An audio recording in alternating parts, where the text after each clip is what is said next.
Hi friends, ఈరోజు మా ఇంట్లో మష్రూమ్ కర్రీ. దానికి కావాల్సిన ఇంగ్రీడియంట్స్ అవి కూడా ఇంకా వేరే ఇంగ్రీడియంట్స్ ఏమి యూజ్ చేయకుండా జస్ట్ ఈ 5తోనే ప్రిపేర్ చేద్దాం అనుకున్నాను. మా అమ్మ చేస్తూ ఉంటుంది, చాలా టేస్టీగానే ఉంటుంది కర్రీ. నేను కూడా ట్రై చేస్తాను. ఉల్లిపాయలు, టమాటాలు చిన్న చిన్న ముక్కలుగా కోసాను. పచ్చిమిర్చి సెంటర్లో మధ్యలో కోసి ఉంచేసాను. పట్టుకొడిని క్లీన్ చేసి చిన్న చిన్న ముక్కలుగా తీసుకున్నాను. కళాయి తీసుకొని కళాయిలో నూనె వేసి ఉల్లిపాయలు, పచ్చిమిర్చి కొంచెం ఎర్రగా వచ్చేంత వరకు ఫ్రై చేయాలి. తర్వాత టమాటా ముక్కలు వేసి కొంచెం కలపాలి. టమాటా ముక్కలు వేసిన తర్వాత పైన కొంచెం సాల్ట్, కల్లుప్పు అయితే ఇంకా టేస్టీగా ఉంటుంది. అందువల్ల కల్లుప్పు వేసి ఇంకొకసారి కలపాలి. కలుపుతూ ఒక 5 నిమిషాల నుంచి మూత పెట్టాలి.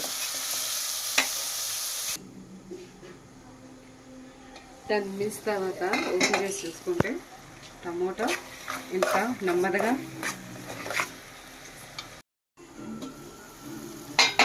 10 మినిట్స్ తర్వాత ఓపెన్ చేసి చూస్తే ఉల్లిపాయ, టమాటా మెత్తగా అయిపోయింది. ఇప్పుడు మనం పుట్టగొడుగుని ఇందులో వేసుకోవాలి.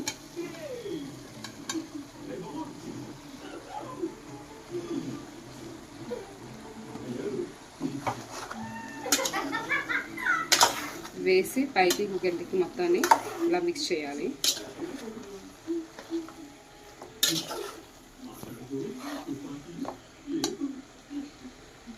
తర్వాత ఒక స్పూన్ కారం,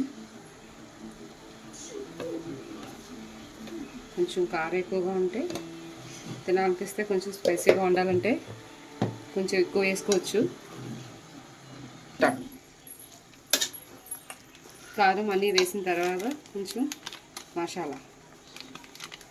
చికెన్ మసాలా వేసుకుని సరిపోతుంది. ఇంకేం కూడా వేయనవసరం లేదు. ఉంటే ఫైనల్గా కొత్తిమీర వేసుకొని ఫినిష్ చేయొచ్చు. ఇవన్నీ కలిపేసిన తర్వాత ఒక 10 నిమిషాలు సిమ్లో పెట్టి మూత పెట్టేయాలి. అప్పుడు మనకి మష్రూమ్ కర్రీ రెడీ అయిపోతుంది. 10 మినిట్స్ తర్వాత ఇలా మనకి మష్రూమ్ కర్రీ రెడీ. కానీ ఇందులో మనం వాటర్ యాడ్ చేయలేదు కదా, అయినా వాటర్లా వచ్చింది. ఎందువల్లంటే మష్రూమ్స్లో ఉన్న వాటరు, టమాటో వాటర్ కలిపి మనకి గ్రేవీలో సరిపోతుంది. ఇంకా మనం స్టవ్ ఆఫ్ చేసుకోవచ్చు. Mushroom curry ready. ఉప్పు అది చెక్ చేసుకొని వేసుకుంటే ఫినిష్, అంతే.